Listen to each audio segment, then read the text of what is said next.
Bismillahirrahmanirrahim. Assalamualaikum warahmatullahi wabarakatuh. Perkenalkan, nama saya Muhammad Rizad Hidayat. Saya dari kelas PMI 6B. Di video kali ini saya akan menjawab soal-soal ujian tengah semester mata kuliah riset aksi. Dimulai dari soal yang pertama di poin A, apa pengertian dari riset aksi? Riset aksi merupakan suatu rangkaian penelitian yang dilakukan untuk menyelesaikan masalah, baik itu secara langsung atau melalui proses reflektif dari masalah progresif yang dilakukan oleh seorang individu yang bekerja sama dengan orang lainnya dalam sebuah tim, sehingga diharapkan seorang individu ini dapat mengembangkan partisipasi masyarakat yang ada dalam suatu daerah guna mencapai suatu tujuan bersama dengan memenuhi kebutuhannya sendiri. Lalu yang selanjutnya yaitu fasilitator. Fasilitator merupakan seorang yang membantu sekelompok orang lainnya dalam mencapai tujuan bersama, sehingga diharapkan dengan adanya fasilitator ini dapat menjembatani komunikasi antara berbagai pihak yang terkait, sehingga dapat mencapai suatu kesepakatan dalam merancang program bersama yang nantinya akan dilakukan. Lalu yang selanjutnya yaitu partisipan. Partisipan merupakan seseorang yang ikut andil, turut serta ataupun berperan dalam suatu kegiatan dengan menyumbangkan dukungan tenaga, pikiran, atau bahkan materi guna mencapai suatu tujuan bersama. Lalu yang selanjutnya yaitu lobby dan negosiasi.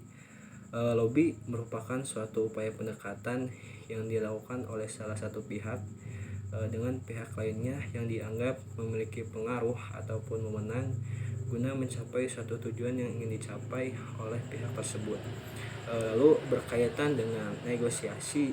Negosiasi merupakan suatu upaya dalam proses guna mencapai suatu kesepakatan dalam cara menyelesaikan berbagai permasalahan yang terkait dengan kedua belah pihak tersebut, yang dimana hasil dari negosiasi ini harus win-win solution berupa keuntungan bersama dan tidak merugikan terhadap salah satu pihak. Lalu soal yang selanjutnya yaitu nomor 2, mengapa relasi dalam belajar riset aksi harus subjek-subjek. Menurut perspektif dari saya pribadi berkaitan dengan hal tersebut, jelas perlu adanya penekanan terhadap masyarakat, sehingga dalam berbagai rangkaian suatu upaya ataupun proses riset aksi yang dimana di dalamnya terdapat banyak analisa ataupun observasi terhadap suatu daerah di lingkungan masyarakat, diharapkan kedepannya ketika berbagai proses ataupun program yang telah dicanangkan selesai, masyarakat tidak ada rasa ketergantungan terhadap fasilitator ataupun orang-orang yang terkait dengan riset aksi di dalamnya, sehingga diharapkan kedepannya masyarakat bisa lebih mandiri, bisa lebih progresif dalam menjalankan atau bahkan mengembangkan berbagai program-program, rencana-rencana yang telah dikonsepkan bersama dari hasil riset aksi tersebut. Lalu lanjut ke soal yang selanjutnya yaitu soal nomor 3 berkaitan dengan tahapan-tahapan siklus dari riset aksi terkait dengan sisdamas atau sistem pemberdayaan masyarakat. Pada awalnya tahapan dari siklus riset aksi ini terbagi menjadi 8, namun dikerucutkan kembali menjadi 4 untuk mengefektifkan berbagai tahapan yang akan diimplementasikan langsung nanti di masyarakat. Terdapat 4 tahap dalam siklus riset aksi ini. Yang pertama ialah sosialisasi awal, rembuk warga, dan juga refso atau refleksi sosial. Lalu yang tahapan kedua ada PESO, pemetaan sosial dan orgamas atau organisasi masyarakat. Yang ketiga ada CANTIF, perencanaan partisipatif, dan SIPRO atau sinergitas program. Lalu di tahap yang terakhir yaitu tahap keempat ada PEPRO, pelaksanaan program, dan juga MONEF atau monitoring dan evaluasi. Di tahap ke-1 ini ada sosialisasi awal yang dapat dikatakan pula merupakan pertemuan formal pertama oleh masyarakat sebagai hasil transek ataupun hasil dari survei wilayah yang nantinya akan dijadikan riset aksi. Lalu dari tahap tersebut selanjutnya ada rembuk warga, yang dimana dari rembuk warga ini diharapkan dapat menjadikan masyarakat itu benar-benar berpartisipasi dalam berbagai kegiatan, dalam berbagai rancangan program yang akan dilaksanakan ke depannya nanti dalam tahapan riset aksi.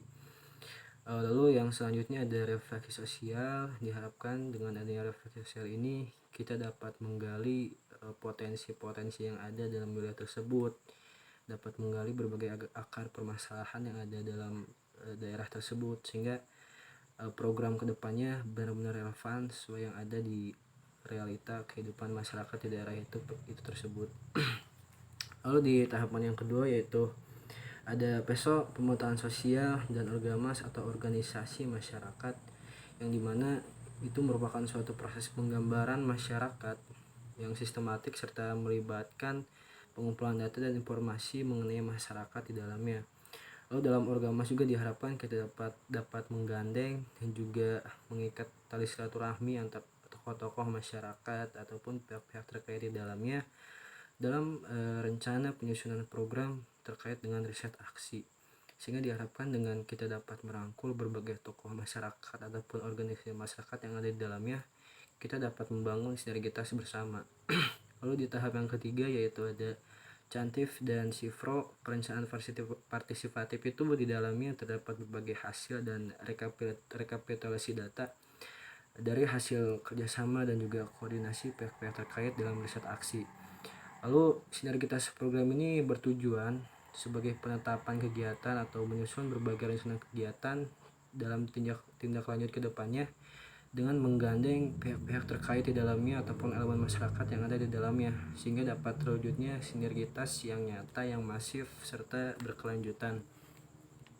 Lalu di tahap yang terakhir yaitu ada PEVRO, pelaksanaan program, serta MONEF, monitoring dan evaluasi, yang dimana dalam pelaksanaan program pemberdayaan itu di dalamnya terdapat pembagian tugas ataupun job desk masing-masing, sosialisasi kegiatan, serta bentuk pelaksanaannya yang dilakukan secara partisipatif dan lain sebagainya.